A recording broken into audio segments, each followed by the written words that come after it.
Hello and welcome back to Rage Gaming and more Monster Hunter Wilds talk. At this stage, I have played the game at Gamescom. I've talked about every aspect of that experience and gave my overall thoughts and review. Since then, it's been a good while of talking with other creators about that experience. I've watched hours of different footage from live stream or the footage people got to record. There's been a lot of community finds that have been awesome, and I've scoured through my main weapons footage to learn actually a lot more about them since I played the game. At this point, I have so much better understanding of the game compared to when I first played it or like shortly after that it'd be wonderful if I could go back and do it again now. But maybe in the near future, we're going to learn more. We have an event coming up in a matter of days, the Tokyo Game Show, where Wilds is actually going to be presented and shown again. Maybe there we'll get some new information and footage for some of the lesser shown weapons like SNS and so on that have really been under highlighted. But with all that in mind, here's just a casual review and overview of everything Wilds with all this information and discussion. I'd like to say that you should absolutely think of this game much more Worlds than any other Monster Hunter game in this series. As I found when playing it and looking at it the first time,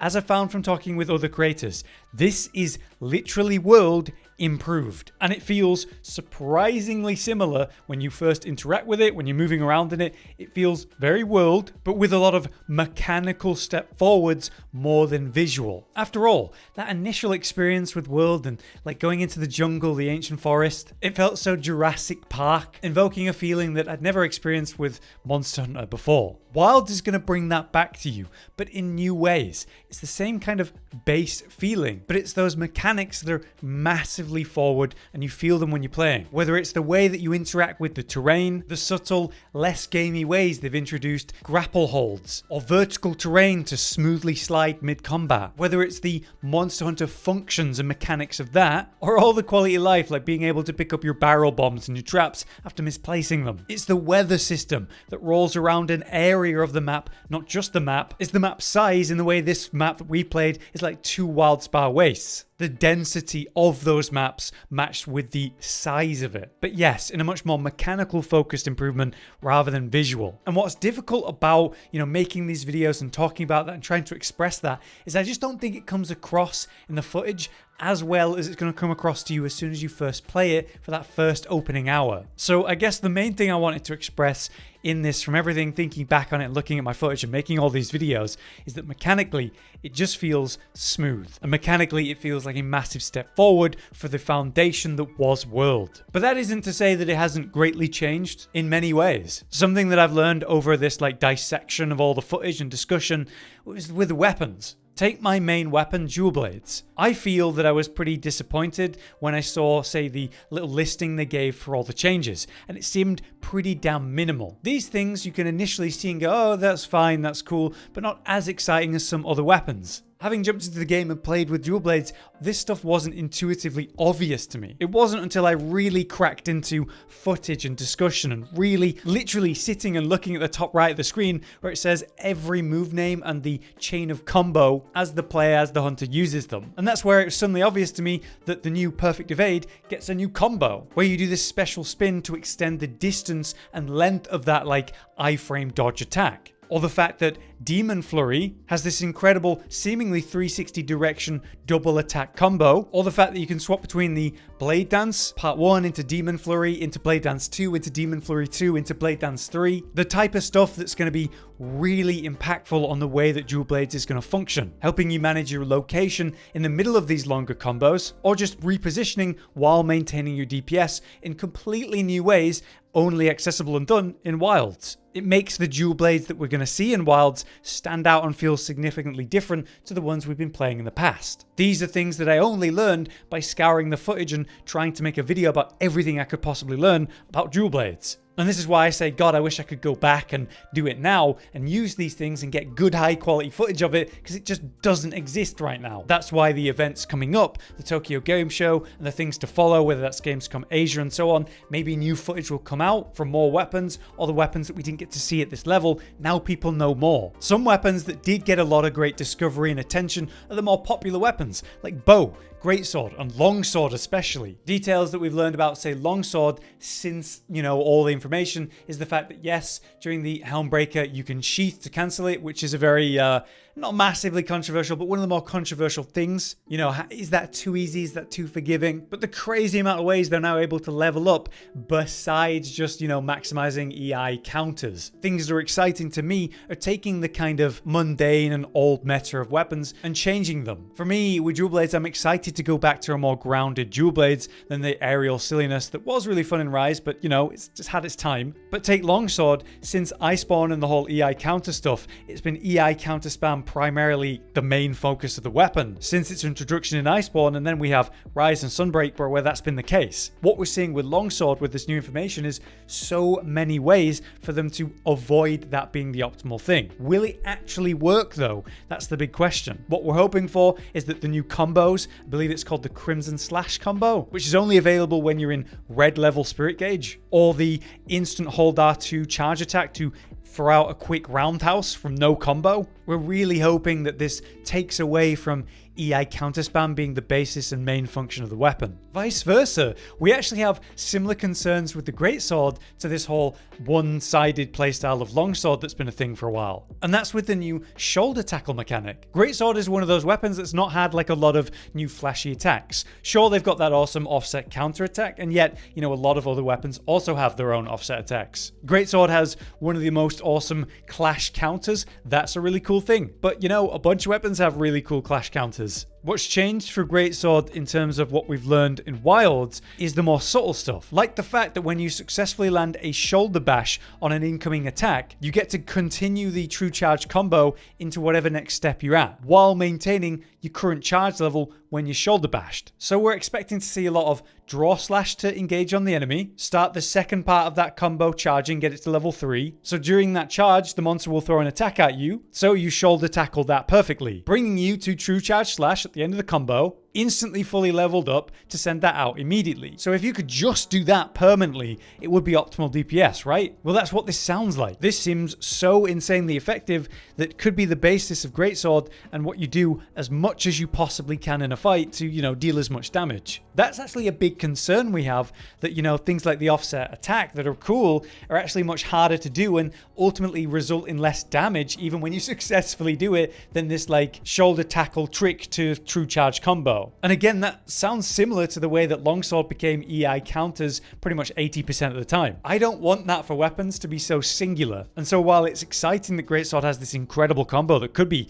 insane, if it's all they're ever doing, is that going to be a bad thing? And that brings me to the whole concept with bow. And obviously it's discerning dodge and the craziness with that perfect evade. In short, when you land a perfect evade as a bow user in Wilds, you're going to trigger a discerning dodge. This will give you 1 of your gauge on the new trick shot gauge bar you have, but more importantly, it's going to give you a chunk of stamina back. From all the footage we've looked at and conversations we've had with other creators who've tried it, it gives about half or more of the stamina bar. And seemingly, if you get a true perfect evade, you get more stamina back, though that is like a vague, we think that's how it works. Essentially what this means is bow can permanently be attacking and never really back down right up against the monster, and every time the monster attacks, this is a good thing for the bow user. It just means they get to discerning dodge, get their stamina back, and never have to like stop attacking. You're going to be generating so much of your new trick shot gauge that you're always able to apply a coating for every single shot that you do, and you've got a tracer arrow in the monster, maybe always, for maximum weak point damage. But compared to what we just talked about, like EI counter only longsword or greatsword shoulder tackle only gameplay, with bow we're talking about like the core thing you're trying to do, which is land a perfect evade for a discerning dodge, around everything else, around maintaining your maximum DPS combo at the right range for maximum damage, while maintaining all of your coatings, because you know you only get 8 coatings per gauge that you do this with, and maintaining tracer arrow on a weak point, popping those tracer arrows with as much burst as you can, as quick as you can. So bow is getting this crazy stamina perfect evade thing, right? But it's going to be around everything else. So all of that's to say that Wilds has changed the weapons in interesting ways. Dual Blades has deceptively more than it might first appear. Longsword is doing everything that it can to stop being EI counter only the weapon. Greatsword actually might be going the wrong way with like only doing shoulder tackle upgrading. And bow is just like, it's got it all, man. Every new Monster Hunter game, there's weapons that have winners and there's weapons that don't win as much. But all of them look good, and we're excited to really put our teeth in and actually learn what the true new stuff is and what's best to do. So that's the feeling of the world, the mechanical updates, and the weapons. Obviously, the map size is a big deal. It's dense to the point where when I would open my map, there'd just be like so many icons everywhere, and the monsters moving through the areas as you might imagine. It feels like there's a lot more life going on, especially with the way that small monsters aren't just harassing you now. They actually directly mess with the big monsters whenever they can, and that's a nice change. It's the subtle and fun stuff like the new baby birds that everyone was going crazy. They thought it was baby pukei. It's those moments where you intentionally dip towards the running water nearby you because there might be crocodiles there that you can rip a tooth off, make a new pod, the bleed pod, apply that to the monster and generate wounds faster mid-fight. Or that exciting concept of having a second weapon, where you're chasing a monster that's moving from zone to zone and shooting it with your second, I don't know, bowgun while you're going. The way that you're engaging with the map in lots of different ways, despite the fact that it's a massive map.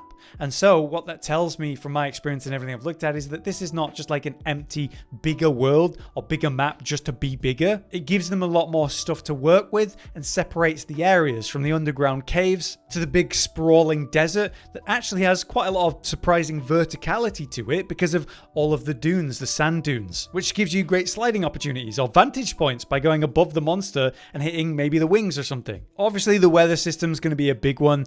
Each area, each locale is going to have its own one. And with the way that Raidal's kind of connected to the Sand Tide, it's my understanding that each of the new apex monsters of each of the locales are tied to the weather. But obviously we've seen that creatures like Raidal and that lightning storm, they don't have to be in it. They just seem to arrive with it or be connected to it. I am interested to see what the other weather systems are going to be like, especially visually. As much as I think the Sand Tide is really cool with the random strikes and the RNG of that, the idea of being in a lightning storm is awesome. But it certainly does make everything dark and like all washed out, especially in a lot of the footage we've seen. I'm wondering how that's going to play out if we go into like an icy biome and then we have like a snowstorm that really reduces visibility. It's a really cool idea, but in play, that kind of mechanic in games that I've played has always been really irritating. So I am wondering how they're going to do other weather systems and make it feel fun and interesting rather than invasive and annoying. In terms of, say, the Seikret though and getting around this big new map, I was surprised to find that the Seikret, you know, is like an automatic run forward machine compared to, say, the Palamute, which only goes when you choose to, and then you've got the silly drifting that we no longer have. It definitely feels a lot more grounded and realistic. But if you didn't know, basically it just runs forward whenever you try to move forward, and all you do is control its speed and the direction you're going. So you can tap R1 on a controller to increase the speed, or you just hold it to go to max speed. Or you could tap R2 to slow the speed, or hold R2 to fully stop, but if it's moving, it's going forward. So there's this automatic and freeform movement you can swap between. Automatic will go to whatever your relevant marker is, whether that's the main quest you're on, or a marker that you've placed on something. It'll give you the usual scout fly path, the green flies, and the Seikret will automatically run along that to the location. While it's going, you're able to open your inventory, your map, you're able to sharpen and do all that kind of stuff. So the kind of longer travel, it actually gives you the opportunity to manage this stuff, to do some crafting while you're going, or consider your questing and start something like that, to go into the menus, really being efficient with your downtime. But of course you can still fast travel. I found that I could teleport to any of the portable camps that were pre-placed on this like save that I was playing. And it seemed very intelligent to have at least 3 camps down somewhere in the different regions of the locale. Since these distances are a lot bigger on a big map, having a suitable fast travel point around is important. The whole gimmick of like a monster can destroy the camp, so be careful. I'm not sure how truly invasive that's going to be. When we saw Ryuzu on the Gamescom livestream intentionally drag a monster to try to destroy it for the footage, he actually had a hard time getting the monster to hit the camp until he had the aggro and then literally entered the tent so the monster would strike at him. So we'll see how much you have to actually worry about placing these camps down, but they are meant to be in relatively set locations, not truly free wherever you want. So I'm not too worried about the map being too big and then having to travel around it being a problem, but that will come down to like good planning on your part where you put these new portable camps. Another topic that I'm personally interested in, and I think a lot of people are wondering about at this point, is the whole story. When I played, I got to play 60 minutes on a quest that I wasn't allowed to record, and then I got to play 30 minutes on the multiplayer hunt that pretty much everyone played and everyone could see. So I can't talk to you too much about, say, the story mission, but I will say that it felt like pretty early in the game, like we hadn't entered this region too long ago. I was dealing with a kind of horde mechanic with a specific monster species that we do see in some of the footage. And the purpose of this story mission seemed to be to teach me about the locale, about the weather system, about the monsters that we'll find in this region and the amount of them, and the kind of terrain traps that exist, like those sand black holes as it were. So from what I saw, it seemed like they're trying to be a bit more detailed in the story that we're getting in the regions that we're in and the creatures that live there. I really hope they nail it on that topic this time, because I've always found the Monster Hunter story to be very A to B planned. Lots of people really love the lore. Josh makes lots of videos about them and he talks to me about it here and there, and it's way more interesting and involved than I'd ever know playing the main story of these games. They're usually very shallow and, like I say, A to B. So I hope they lean more into the kind of monster function and the locale and the ecology of that. They have a very unique animal world that, you know, learning about and engaging with more directly in a more casual way rather than like, the world is ending if we don't defeat this monster every time. I don't know, I'd like that. It does seem like they're trying to do more with the story though and take it more seriously, so I hope they nail it. But we'll have to see. A big topic that's come up since I played and all of the footage is concern about the quality of life features that really stood out and maybe were a bit too much. It's a topic I talked about recently, so I'm not going to cover it too much now, but basically it's the stuff like trying to use a mega potion when, you know, a normal potion would have healed you up fully anyway, and it automatically using the smaller potion to be efficient. Being able to pick up your traps and bombs when you put them down because you made a mistake. Is the idea of them giving too much quality of life to make things too much easier, like being able to cancel out of a helm breaker. In my time with the game, these things just didn't impact me at all. All it did was make me go, oh, cool, that's nice. Now I can engage more with the game and pay more attention to the game. Pay more attention to the monster I'm fighting or the world I'm in. The less I'm like taking my eyes away from that to look at like a crafting UI or the bottom right to make sure I'm on the right potion or something, I have no issue with it. I can understand people being distracted by the new squiggly health bar that freaks out when a big attack's coming or after you've taken a big hit. It's a bit invasive and distracting. For me, again, I barely noticed it, but I know that I'm not the same as everyone. I know that people have different attention spans and stuff. Anything that people give a lot of feedback on, especially if they do a demo after that, I expect them to address. Like I've said before, with Rise they introduced hunter voices where they'd be like, whoa, here comes a big attack every 4 milliseconds, and then giving us a feature to turn that down so it happens less or less loud or whatever. I fully expect the same thing for every feature. You can probably turn stuff off and ultimately choose the buttons you press. But I am excited to learn more about the game as a whole and whatever mid and late game is. In terms of difficulty, I just feel like these starting monsters compared to Izuchi level monsters in Rise are everyone's favorite annoying egg or rock bird. It's significantly more interesting as basic starting monsters. Like the mechanics are way more unique for these very beginner monsters. Chatacabra, you know, with the arm dip and coming out with different stuff on his arms based on what terrain you're currently in, or if you enrage doshaguma, he reopens his wounds for you to attack them again. Balahara with its incredible new Leviathan skeleton that allows it to swim through the sand in different ways, or wrap around terrain mid-combat to get high ground on you, or, you know, wrap around another monster during a turf war. It's these exciting mechanics that are really on display with these beginner monsters that I'm like, what are the mid and high level monsters going to be like? Because they feel much more like living, breathing monsters than like a game, like a video game boss I'm fighting, like Sunbreak. A lot of them did feel that way. And obviously they're trying to lean more into making them feel like lifelike creatures with like the herd and pack mechanics too. We have no idea what they're going to do in terms of endgame, but obviously we can expect one. Usually, you know, we have a lot of long-term content in the Monster Hunter games at this point. With World, we had the guiding lands and that grind. With Rise, we had anomaly investigations. It's hard to say what the community actually preferred between these two things. I do feel like they go a bit too hard on the expected grind sometimes, but I still expect a third new mechanic of this nature for long-term gameplay. But as we've talked about recently quite a bit, we're hoping that they don't reveal everything before the launch. It would be nice to play the game on day one and find a load of surprises. They usually reveal a bit too much at this point. Rise and World were good examples of that, where we feel they just kind of showed us everything before it actually launched, but it does seem to go both ways for them. They've talked about how it's very important to do reveals in the lead up, but I do think at the same time there's room now for them to be able to hide stuff. Monster Hunter is a big name. They don't have to show us everything to get us to play it. But yeah, I guess we'll see. So obviously I have my concerns here and there.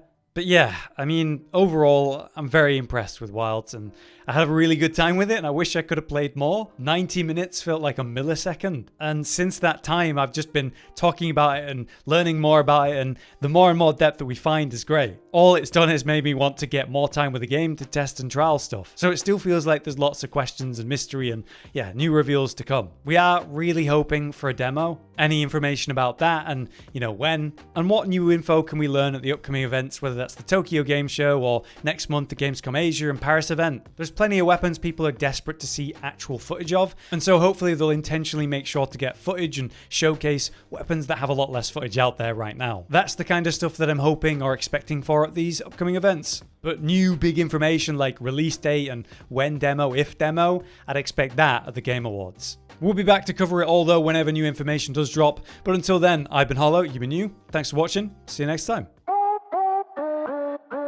Josh, Cotton, and Hollow with the videos, dropping the humor like a hammer on your tippy toes, bringing entertainment on a daily arrangement to take our insanity and turn it into entertainment. Yes, I said entertainment twice, to reiterate that it is nice to look into your faces on a mostly daily basis when you let us in your homes to make the whole world a stage. Goodbye.